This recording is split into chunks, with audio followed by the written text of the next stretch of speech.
أعوذ بالله من الشيطان الرجيم. فيه مسائل. كتاب التوحيد، باب ما جاء من التغليظ في من عبد الله عند قبر رجل صالح، فكيف إذا عبده؟ فيه مسائل. الأولى ما ذكر الرسول صلى الله عليه وسلم في من بنى مسجدا يعبد الله فيه عند قبر رجل صالح ولو صحت نية الفاعل. بسم الله الرحمن الرحيم، والصلاة والسلام على نبينا محمد وعلى آله وأصحابه وسلم تسليما كثيرا. سبحانك لا علم لنا إلا ما علمتنا إنك أنت العليم الحكيم. أستغفر الله الذي لا إله إلا هو الحي القيوم وأتوب إليه. اللهم انفعنا بما علمتنا وعلمنا ما ينفعنا وزدنا علما. بيه عرب سوية هجرية باكلة أني كمناني أني بناني أني وورو. شهر ربيع الأول من هجرة سانكالو سبانا بيسوين بكي وفولودي. ميلادي نصاروكا جاتي بافولاني مغاني ناني سانكالو كونونتونا بيسوين وناني ناي. أمبي داودا بغم مسجد الرجاق وامبو كونو درسوا بالشيخ الإسلام محمد بن عبد الوهاب aka kitabu kono kitabu tawhid bonda minna ko minnana ka balili ni dangali giriya mogoka mogo mi niye ala bato mogo nyuma do ka kaburu yorola niya tigi bato ibeke chogodi ola balili beke chogodi ika wala dangali beke chogodi ika ola ambo bonda de kono bonda inga delira ubanna masaila ude tora bi dersu daminuna masaila ude la ako fihi masailu ako nimbonda masaila udobala kiru udobala al-ula ako folo ما ذكر الرسول في من بنى مسجدا كوتشيدن يمين فو مغوكا كباريالا مغمي نيم مشيري جو يعبد الله فيه عند قبر رجل صالح نيبي ألبتو أمي سيرين كونو مغنيمان دوكا كبرو يرولا تشيدن يمين فو إيكا وكيري بسباتيكا ولو صحت نية الفاعل هر نبارين كي بغا كنغنيا نانا دي دنگا يمبيكا جيرين يميوفو كوني مغمي نمسيري جو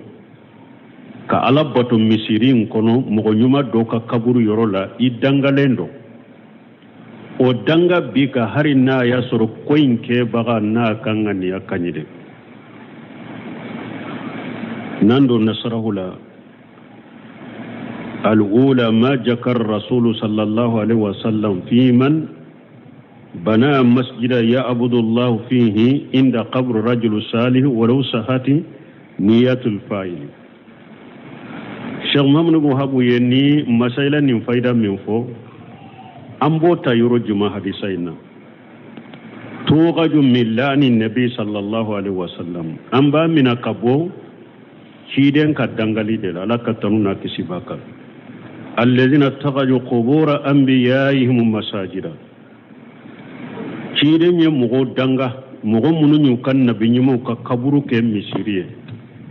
شيدين يقولوا دنغا أيه قولوا دنغا وكان نيكا وكان نيانيا باليا كما مكو كشيدين يدنغا دي درو ولا نينكوسو كني مغو مينيا كني هرينغا نيا نيوما دي يدنغا لندو قوله ولو صحت نية الفاعل شيخ كما شيخ محمد بن وهاب كما هرين ناكو هرين نيكي بغا كان نيا نانا دي دنگا بيكا لأن الحكم ألغ على مجرد صورته parce que kirin ndilola koyin yere de ka koyin ke cogo kirin ndilola koyin yere sawra de ka fa hada al amalu la yahtaju ila niyyati nimbara keli tengan hatagiya katangan ya kola لأنه مؤلغ بمجرد الفعل parce que silamia sariya ye nindanga dilore droniye koinke atagalente nganyala nganya kanyi nganya manyi ko indilolo ente wala de ko indilola ewa ko inkeli da danga indilola ko inkeli de kadro faniyatu tushiru fil amali salihati wa tashihiha nganya akan nobe baranyuma sahali faran nganya no bala aben no toala وتشير في الأعمال التي لا يقدر عليها فيوت أجرها وما أصبح ذلك أو غنيا نوبي فنا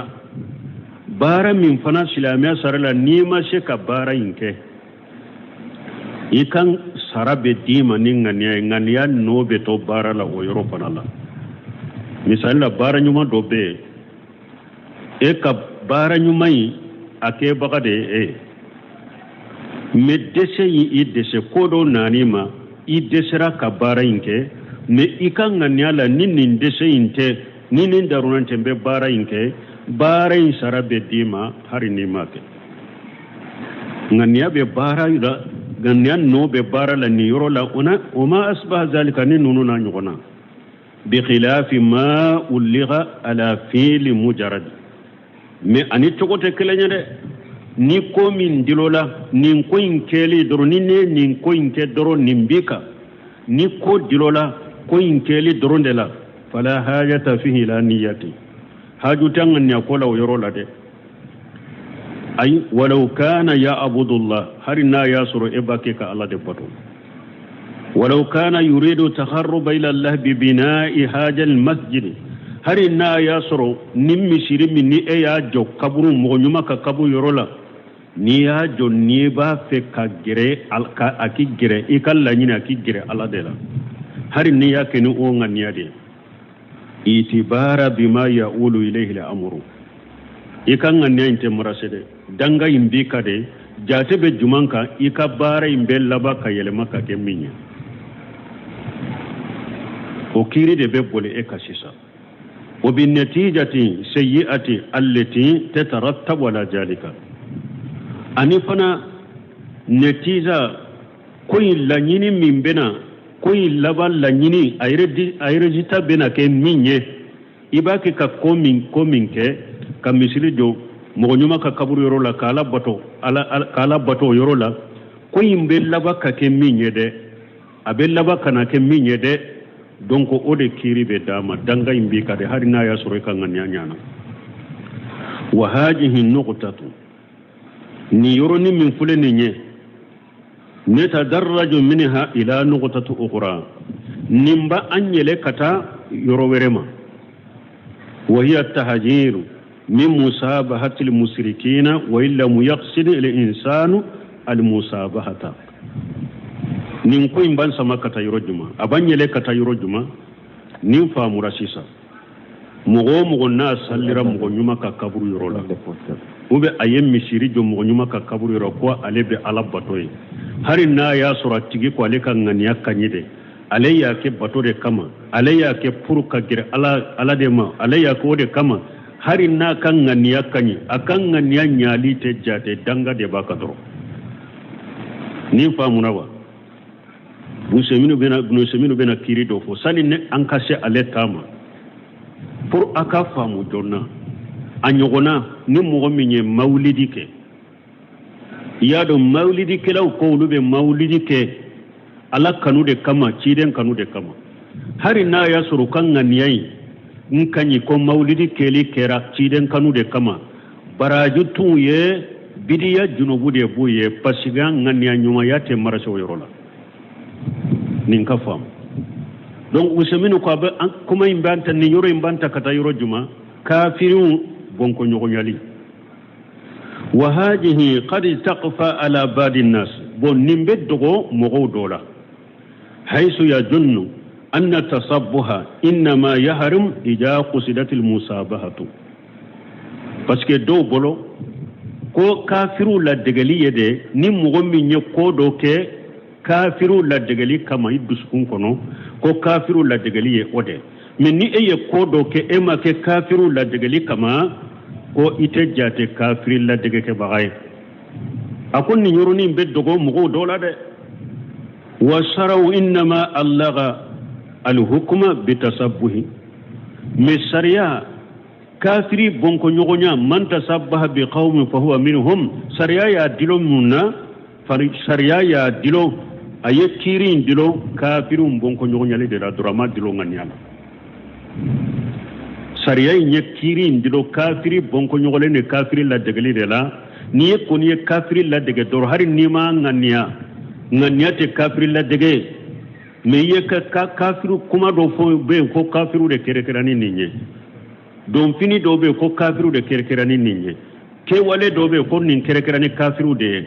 ni eyo ko mashina ke hari ni ema ngania kafiru la dege ngania I donna kafiru la dege balili kono parce que kiri sariya ye ko dila kiri ndila kafiru la dege le radurama dila fe abanga dilo ama dilo fe worela ay bi an yaf'ala ma yushbihu fi lahum sawa'u qasada aw lam yaqsid sariyaro aye kafiru la digali dilo munna ika kafiru ka bara nyogona ke doro ika kafiru ka kewale nyogona ke doro akera sawa eyu kala digali nganiyawa imu kala digali nganiyawa ye kafiru la digake ni aye kafiru ka bara nyogona ke wali haja ninde koso قال العلماء في مسائل التصبح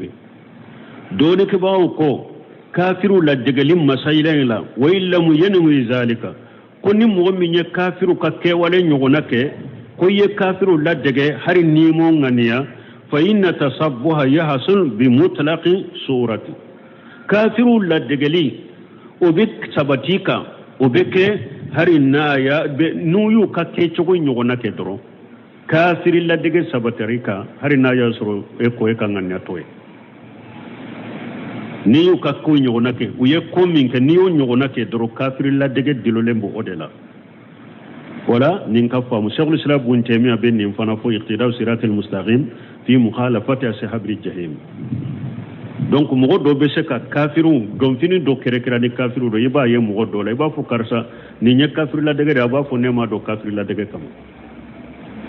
ni nya do kafir la dege kamade men ne min ta do ni kafir la dege kama nene de be ne la nya do la wota tigi bo kafir la dege la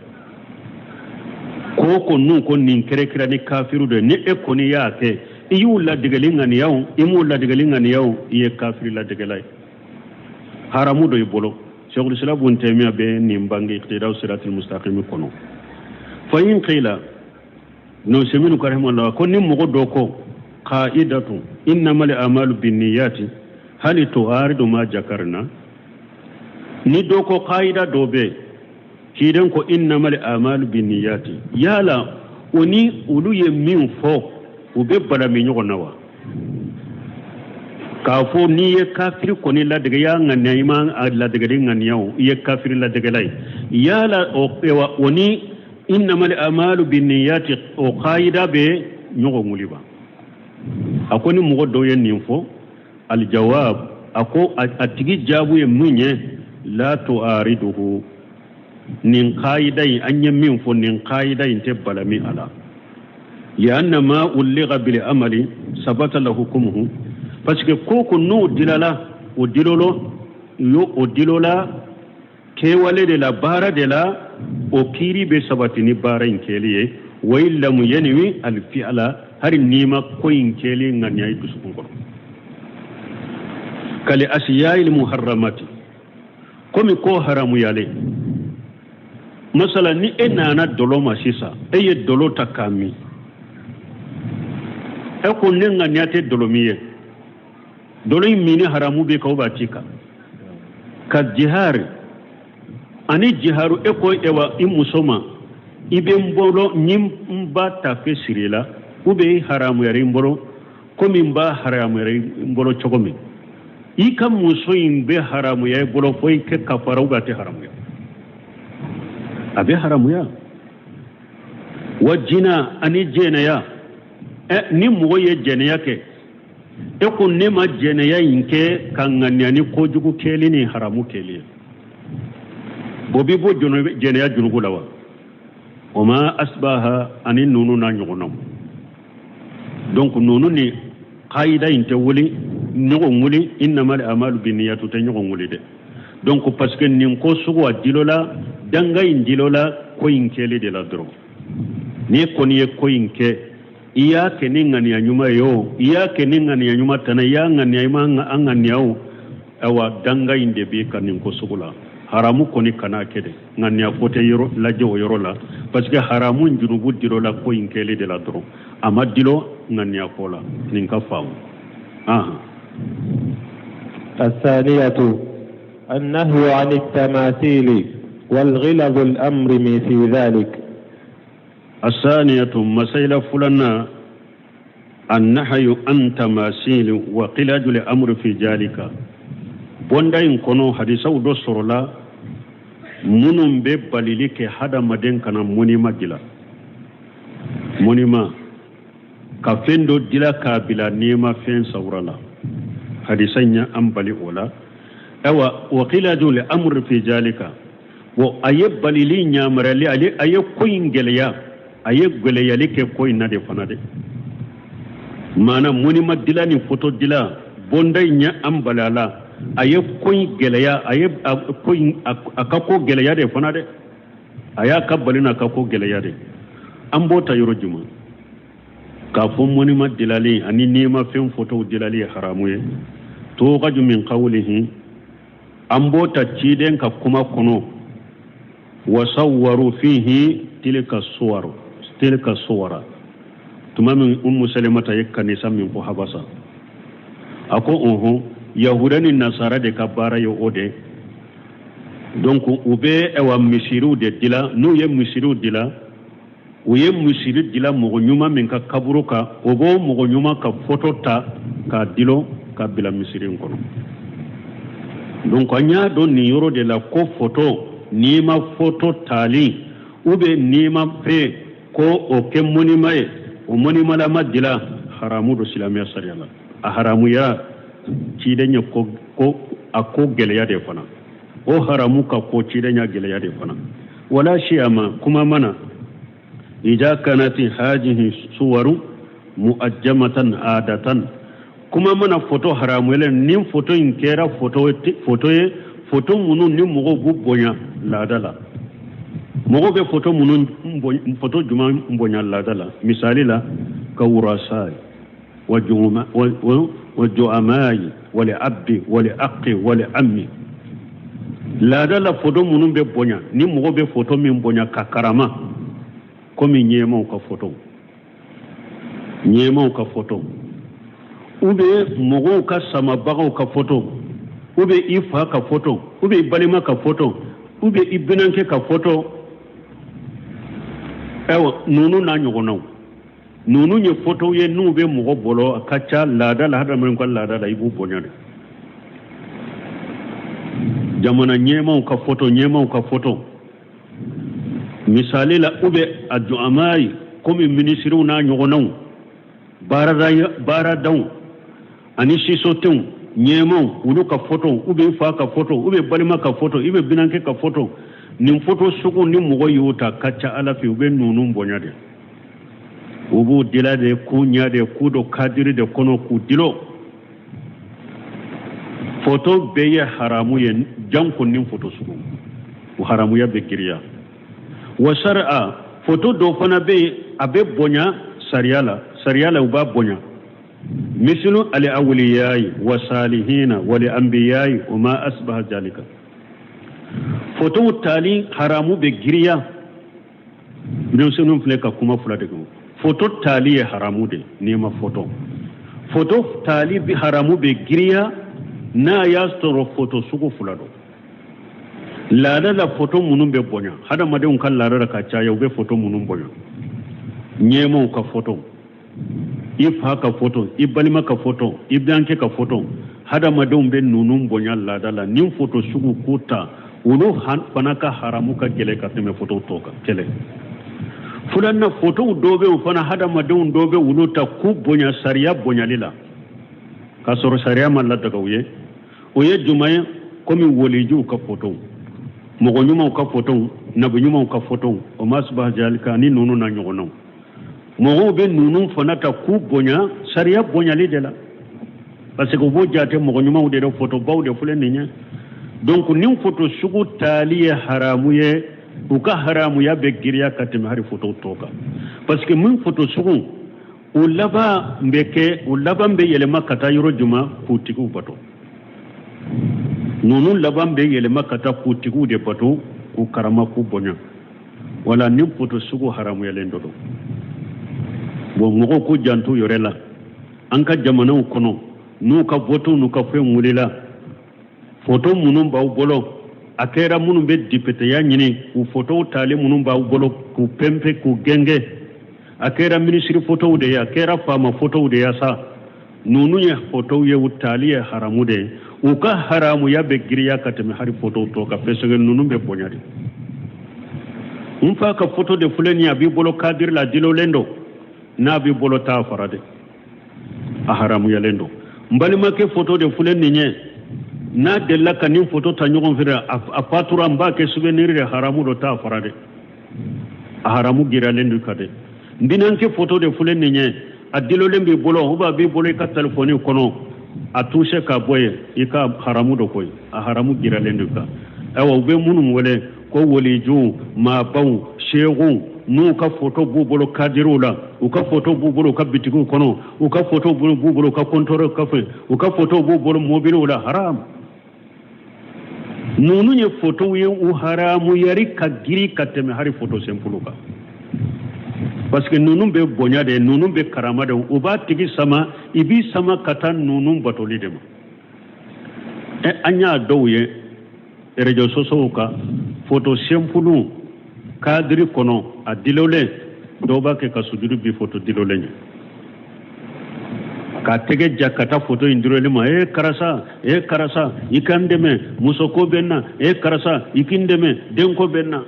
photo a dilole kadri kono rejo soso la jamana en kono do photo monima ka mugo ka photo monima dila ka ke mugo do ka saurala ka jo ubete utege fense okoro ka deli kadama kasinai jamana en kono ni numbe era rejo soso la ni jamana en kono ko keme ko bi kono to ni islamade hari ni islamo do islamia haqiqa konete silama haqiqa ka dogo parce que silama haqiqa nim photo sugute yewi bolo donc mo ki yere kolosi anya do bonda la cide ka hadisa kono photo tali haramude kuma mana mogo munum be bonya ka karama ulu ka photo nyemau umfa mbin ewa mbalima ewa mbinanke ube wolijun mogo nyumau nabinyu ka photo mogo bolo kumara nunu ka haramu yari ka giri kateme hari photo sempuluka الثالثة العبرة في مبالغته صلى الله عليه وسلم في ذلك كيف بين لهم هذا أولا ثم قبل موته ب5 قال ما قال ثم لما كان في السياق لم يكتف بما تقدم. الثالثة سبنا العبرة في مبالغته صلى الله عليه وسلم في ذلك كجات منك شيدني balili minken ni naka balili ke ka balili she atama nin ko ina an ka jata minake ni oyede kayfa bayyana lahum haja awwala tugodi ciidenye nin ko imbangu ye folo akanyana maya kono foto haramu yali ube mugo nyuma ka foto tali haramu yali ciidenya bange mugo ye folo la kanyana maya kono ثم قبل موته ب5 قال ما قال وكف تشيدن فاتولن كف نتلي دوروي اي فنفو اي منفو ثم لما كان في السياق لم يكتفي بما تقدم o ko tuma mi ciden kera saya sikrala aye balili ke photo wala mo nyuma ko photo tali ani photo tali aye balili min kala kan yana ma yakuno aye balili min kala ka fatuli nye ni tile dure ama wasa dola hari bi ka to saya sikrala ye balili kala ka to saya sikrala wa haja mimma yadullu ala hirsi an-nabi sallallahu alaihi wasallam ala himayati janib at-tauhid ni nyefende na be dalila iranna ko ciden kortolen tundo akanunen tundo ka tauhidi fanfela fasa kosobe ka tauhidi fanfasa fanfe fa ko oyawa ko la fasa kosobe ni ya iralla ko ciden kortolen ka tauhidi la fasa ya annahu khulasatu da'awati rusuli parce que ciden be ka dawa niya faranyogon ka kasurunya ciden be ka dawa tumbe tauhidi de ka ciden be ka dawa tumbe tauhidi de ka wala anna tauhid ajam ta'at parce que bato be bele baye tauhidi de ye bato be bele baye fal ma'ashi ala kutaw walau kaburati ahwanu min ash-shirki ala kuta to abonyana chogo akan nugo mushrikiyai kabaira junubu bonyana chogo akan nugo mushrikiyai hatta qala ibn mas'ud fo abdullah ibn mas'ud ko lain ahlifan billahi kadiban ahabbu ilayya min ahlifa bi ghayrihi sadiqa abdullah ibn mas'ud ko aleka kaleni alaye ngalonna ko okadi ale kateme kakaleni alaye chinyala kakaleni ala tanaye chinyala ayeni yoro famwa ni kaleni alaye galonka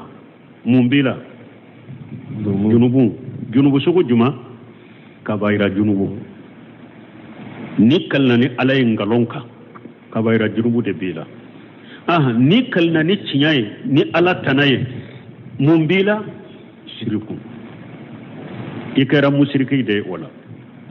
ako aleka kaleni alayen galonka o kadi alaye akakkaleni ala tanaye cinyala hari ne cinya babulo parce que ni kaloni ikaleni alayen galonka kabayra junubu de bila me make mushriki me ni kaleni ala tanaye hari ne cinya de bi bolo ikara mushriki de wala لأن الحلف بغيره نوع من الشرك parce que kakalini ala tanay mushrikiya noniya dode do wal half billahi kadiban mashiyatu awa kakalini ala fanayen galonda o ya ala soso de do wa hiya ahwanu min ash-shirki ala soso fana kanno akanno kateme mushrikiya ka mo kanin famu de fa shirku amruhun azim jidda mushrikiya ka kokabbo kosobe mushrikiya aka kokabbo kosobe wa nahnu nuhajjiru ikhwanana almuslimina budo semenu ko ulubu kabbal muslimu bali mimma hum alayhi alana min al-inkibab al-azim ala dunya ulubu kabbal muslimu bali ulu kabbal muslimu ye ubirili minke kabiri kata jiyama ye birili ba minke kata jiyama kulu be silama balu olade hatta khafalu amma khuluqu lahu hada madun nye shi jiyama ko biri jiyaka ko nye shi jiyama nye silim min kabo birilin min kabo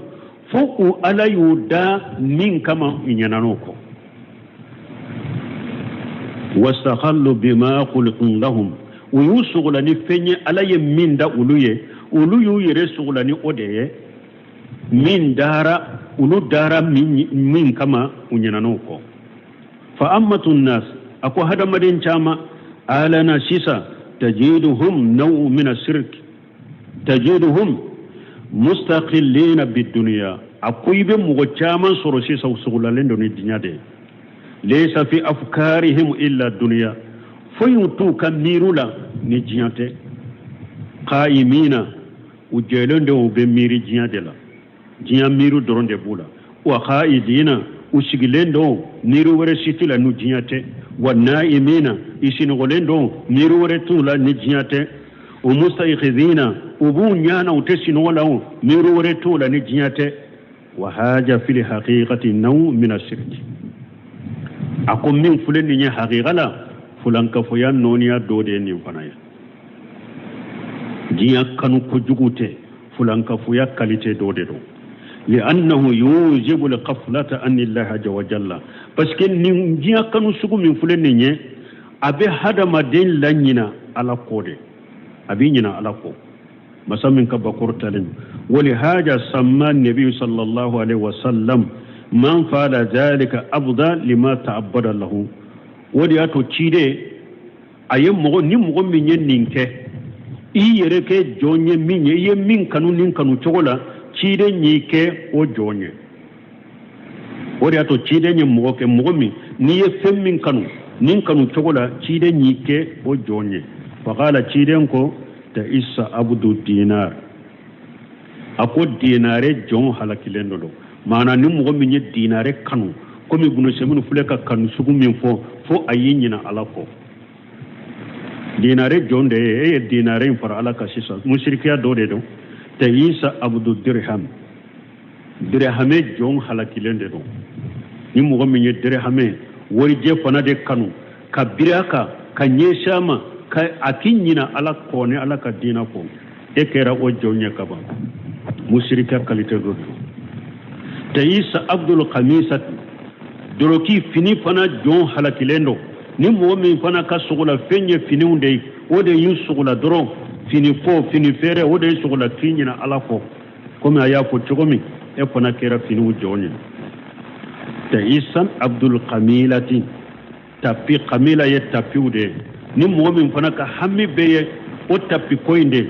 so masirili tapi fere tapi jagoli o de kera sababu ke fana sugula kabo ala ko be ma idara min kama ere kanyino ko ikera tapi joni mushrika noniya de do walau aqbala li abdu ala allah bi qalbihi wa jawarihi la hasala ma qudira lahu min ad-dunya hada maden fulede ni hada maden tunya nyeshi alama ni jon tunya nyeshi alama ni dusukunye i nyeshi alama ni ka sufe wuye alaye millati ge jinya kono itumba soro hari nema boli chamante ni hada maden tun ni tun jon tun nyeshi alama ni ka dusukuye i nyeshi alama ni ka sufe wuye alaye millati ge jinya kono ibo soro fa dunya wasilatu wa laysat khayatan jinya sirade do kata fendo ma jira jinya te ko danye jinya sirade kata ko do ma jira jinya te ko be danye jinya te danye wata isan man jalaha khayatan mo halakila ni mo minye jinya de ke ko be danye e halakilende do kayfa tajaluha khayatan wa anta la tadri maqamaka fiha ibeseka eka jinya ke eka ko be danye chogodi etado yerebe hakke mi sigi jinya ko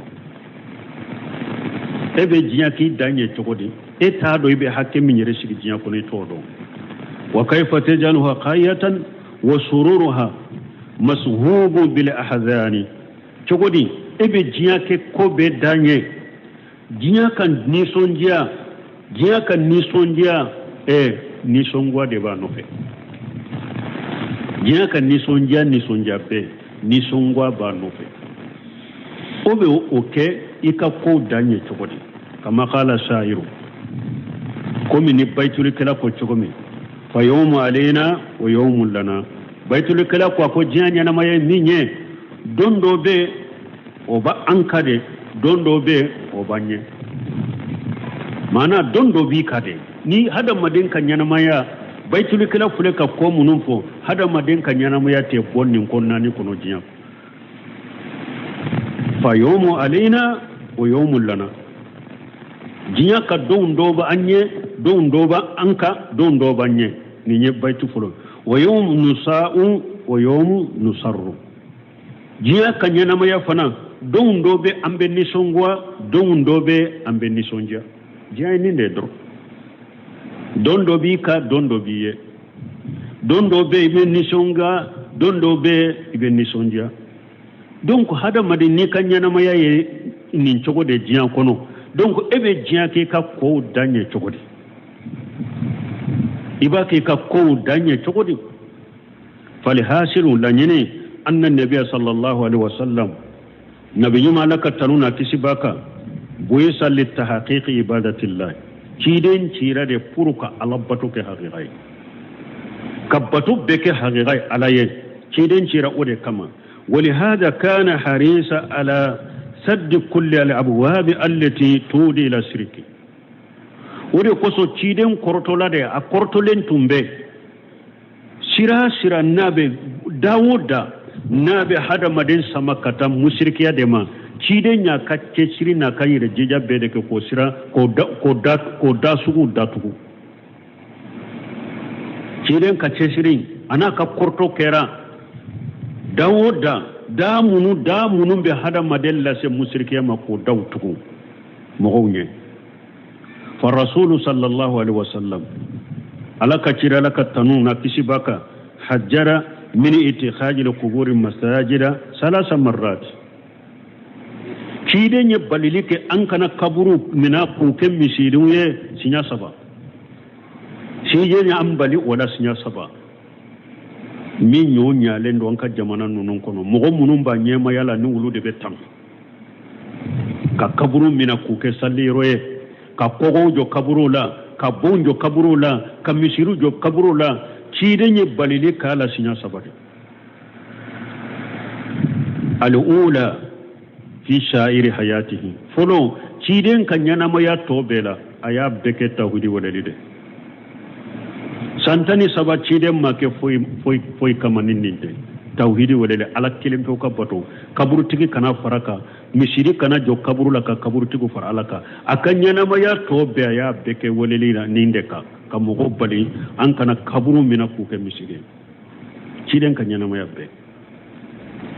wodi ato Sheikh Muhammad ibn Wahhab ka kuma wurenna ka e kitab wure ba fo akono mugo munum ba fo anya fo chogome at-tauhid fahimuna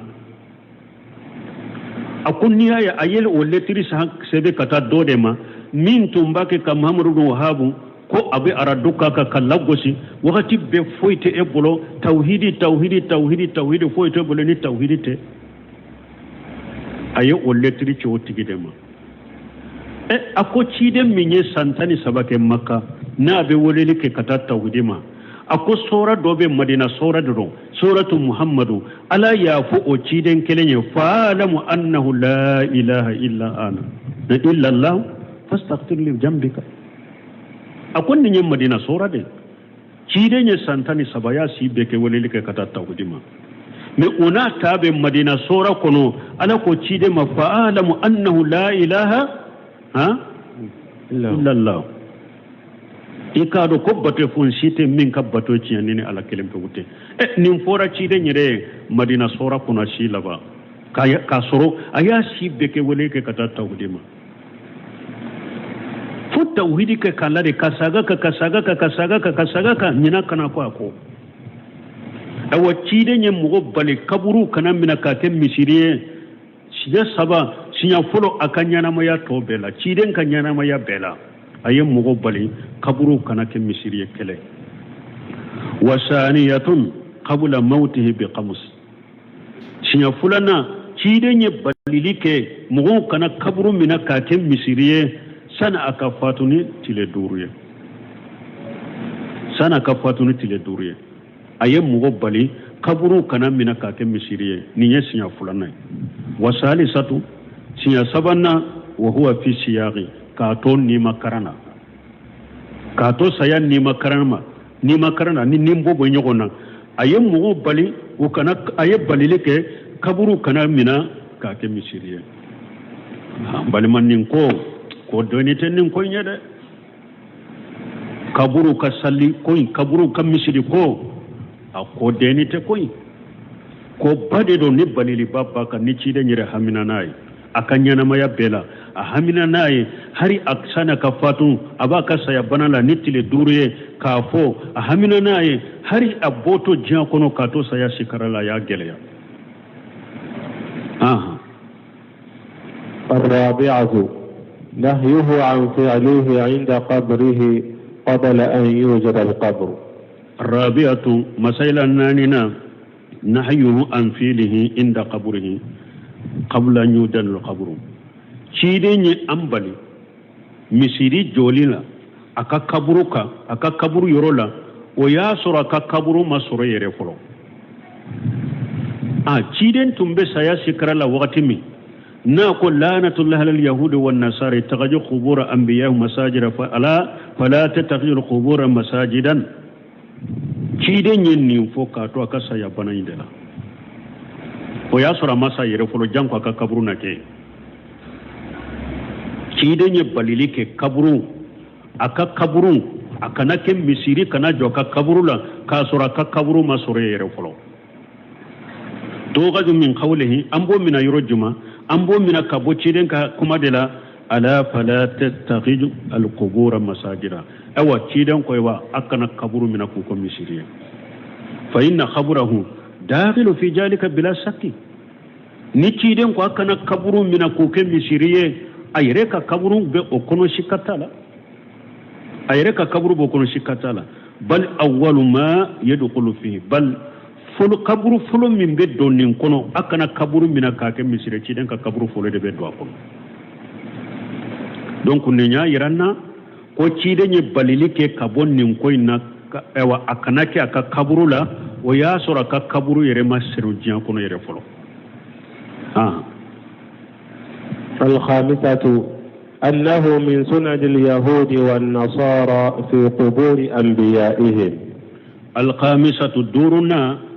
مسألة دورنا أنه من سنن اليهود والنصارى في قبور أنبيائهم donc anya do bonda in kono hadisa kono ko ka kaburu mina ku ke misiriye yahudiya wude katasira do yahuda ni nasara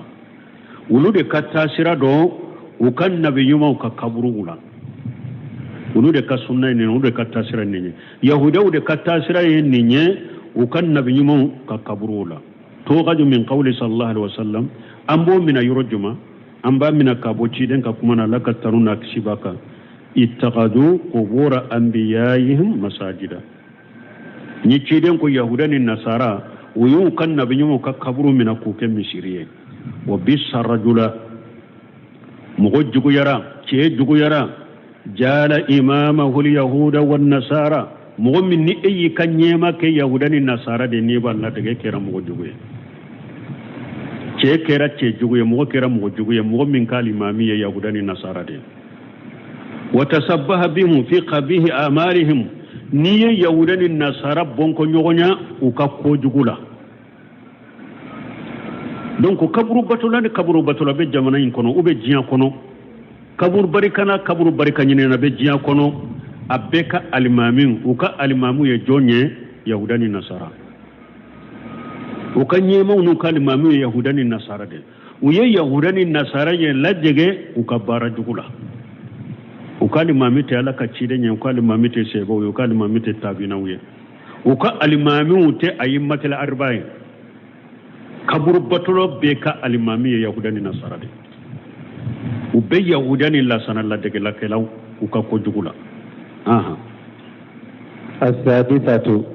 لعنه إياهم على ذلك السادسة ورنا مثلا ورنا لعنه إياهم على ذلك تشيدن كدنغالون uka ninkoina maana ciden yahudani nasara danga ninkoina to gaju min qawlihi ambo mina kabo ciden ka kumala la'natullahi ala al-yahud wan nasara ni ciden ko alaka danga be yahudani nasara ka السابعة أن مراده صلى الله عليه وسلم تحذيره إيانا عن قبره السابعة ولون فلان مثلا ولون فلان أن مراده كيدن كاللانين مني ناكو يهودان النصارى على يودانغا على كيدن يودانغا لفوانيا منا تحذيره إيانا عن قبره ودانغا لفولي أني Allah nyini yede kan fana baga an kana aka kaburu mina ka ke misiri parce que an fana kan nabi nyuma yale ni cide nye ako alaka danga be yahudani nasara ka uyo kan nabi nyuma ka kaburu mina ka ke misiri ni foli kunye muna cide nye ni fo munna akan manton nye afo kunye de kambali an kana ka kaburu mina ka ke misiri to gaju min qawli aisha an bo mina ka bo an ba shi to ka kuma na fana yuhajjiru ma sanau ci de nyen nin fode na ba kan manton bali yahudani nasara ye min ka ban bali wala na ban ba wala kan bali wala ay ma sanahu al yahud wan nasara fi qubur anbiya'ihim yahjiru ma sanau mana yahudani nasara ye min ke ukan nabiyyu ka ewa ukan nabiyyu ka kaburu ka kola ci de nyu ka ke wala nu ka danga fode puru kan fana baga de an fana kana an yugona ke an kan nabiyyu ka kaburula الثامنة العلة في عدم إبراز قبره. الثامنة مسائل السجن العلة في عدم إبراز قبره شيدن كقبر بوباليا كتا بغيا كتا كنكا أنيو سببو دو السبب يموني parce شيدن يريكا قبر كدو أمبا أيسة كسوكونو na ama bokene kakata komi kaburu tobe kene ma chogomi la nyini ye munye asababu ye munye pura ka kaburu kana mina ka ke misiri anyodo to gaju min qawli aisha ambo mina kabo ambashatu ka kumala wala zalika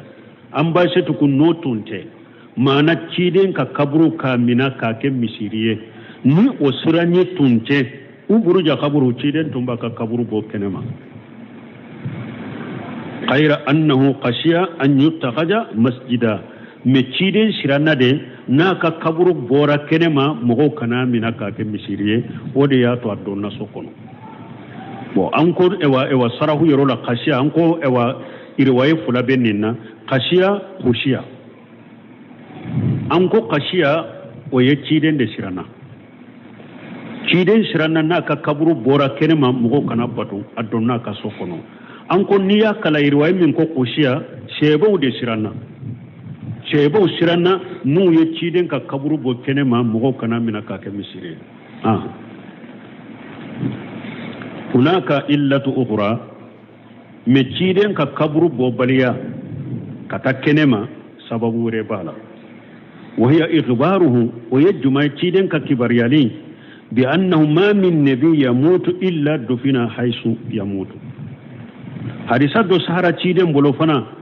akun nabi nyuma ni afatura yoro mi ani mbora yoro mi de ko asube do yoro de la wala yamtani an yakuna lil hukmi illa tani mi balilite kiri kele sababu fulaka kala balilito la kama la yamtani an yakuna li illati hukmani comme ni balilite ni ewa sababu kele fana ni kiri fula be wala anye nunun fo sarahu la kateme anyu misaliya fo sarahu la kateme donc wala ciden ka kaburu donne amba shetu ka sokono na ma bokata baqiya misalila comme kaburu tobe chogomi sababu folo asirana na bora kene makana minaka ke misiriye sababu fulana ciden kun nabi nyuman na fatura yoro mi asube do yoro de la ciden fatura mbay se to ka sode kono ewa ka sube do yoro de la donc ni sababu fula de bala ni ciden ka kaburu donna asu donna mbay se to ka so kono ni kaburu ma bo kenema التاسعة في معنى اتخاذها مسجدا. التاسعة مسائل كنتنا في معنى اتخاذها مسجدا boka kaburu mina ka kem misiriye anyo o mana fanado ewa bonda yunkono sabaga an zakarna anna laha mana yayni anya fuka teme sarahu kono anko mana fula bala nu ko ka kaburu mina ka kem misiriye mana fula bala mana fulo bina'ul masajid alaiha mana fulo ka kaburu mina ka kem misiriye ni chire nyam bala mana fula bala mana folo kamisiri yere jo kaburuka kamisiru jo kaburuka kaburu mina nende do ka kemisiri idangalendo kamisiru jo kaburuka ni nye mana folo asani mana fulanna itiqajuha makana li salati ni ye kaburu yoro ke salli yoro hari ni ma misiri joye ye kaburu mina ka ke misiri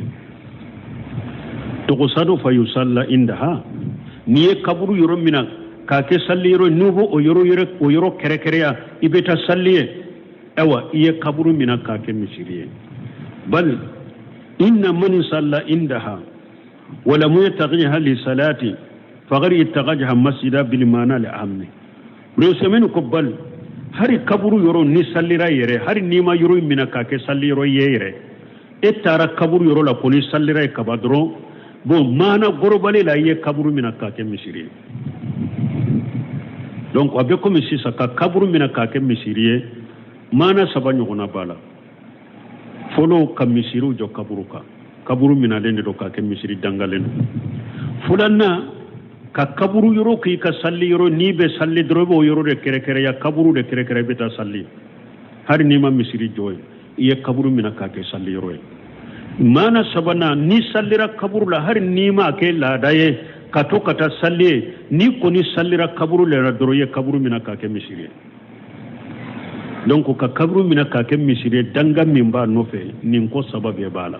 ni ye nin kelen kele ke ye kaburu mina ka ke misiri العاشرة أنه قارن بين من اتخذها مسجدا وبين من تقوم عليهم الساعة فذكر الذريعة إلى الشرك قبل وقوعه مع خاتمته. العاشرة مسألة أنه قارن بين من اتخذها مسجدا وبين من تقوم عليه الساعة مؤمن يكبر من كاكم مسيريه ani qiyama be jo ka mogo munu qiyama be jo mogo munun ka cide ñu ufula de fara ñugun ka mogo munun be kaburu mina ku ke misiriye ani qiyama be jo mogo munun ka cide ñu ufula fara ñugun ka fa dakara jari'atan ila shirki ko min be hada madin sama kata musrikiya ma cide ñu fo qabla uquyihi sani musrikiya in ka ke min bi sama kata musrika ma yo fuye sani ka musrika in ka ke folo ma khatimatihi ewa ni kera musriki fana ewa musrikiya ewa koy laban be ke minye fana cide nya fuye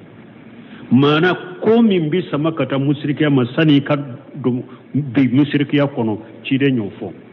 koy be ewa laban fana ye musriki laban fana musrikiya fana laban be ke ima munye cide nya fana fonye ومعنى هذا بنسمن كن معنى يمونيه أن الرسول صلى الله عليه وسلم ذكر التهجير من الشرك قبل أن يموت شيدن أمبالي وباليلي كابو مشرك ما شيدن يوفاني سنة كفاتو ويد مشرك كمبالي مشرك ما فلو سنة كفاتو ويسرا سرا من بي سما كتا مشرك يبالي لا ولا parce que شيدن أمبالي مشرك ما سنة كفاتو أي باليلي كمشرك سنة كفاتو وقوله ما خاتمته ناكو كفر مشركيا لبينك وهي أن من تقوم عليهم الشرار القلق وقد قيام بجو مغو منونك مغو جغودك قيام بجو مغو جغودك مشركيا موني ها مغو جغودك مشركيا مغو جغودك قيام بجو مغو جغودك awa qiyama be jo kafiru de fanaka mushriki ya kafiri de cide ni laban fana fonye mushrika bi labaki ke munye ayo fana fonye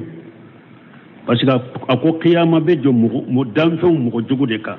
wallazina taqumu alaihim as-sa'atu hum ahya ako qiyama be jo mo jogu de ka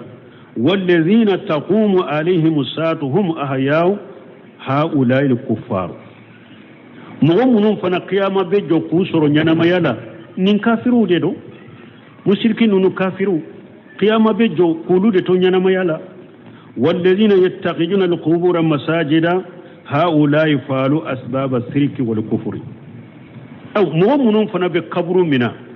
ko kem mishirin uye mushrikiya sababu ke uye kafiriya sababu ke ni mogo min be ewa kaburu mina ka kem mishiriye iye sirake sira min bi la se mushrika mu be umake iye sirake sira min bi se kafira mu be umake bo ciden fana ko qiyama be jo mugo jugu de ka nin kafiru ni mugo jugu bon ni e ka kaburu bato e ka kabure wa kaburu minale ka ke misiri ayi ke kafiri ayi ke mushriki qiyama be jo kulu de to nyanama yala fana ci de ni laban fo ba mi laban fo ayi kan laban jugu ya fo ba sira min bila se mushrika masani ka ke mushrike ci de nyo fuye mushriki laban yere min ye fana ci de nyo fu mo jugu de ye kafiri mo jugu e wa qiyama be jo kulu de ka anyo faamu bondala وقت سريا سبحانك اللهم ربنا بحمدك أشهد أن لا إله إلا أنت أستغفرك وأتوب إليك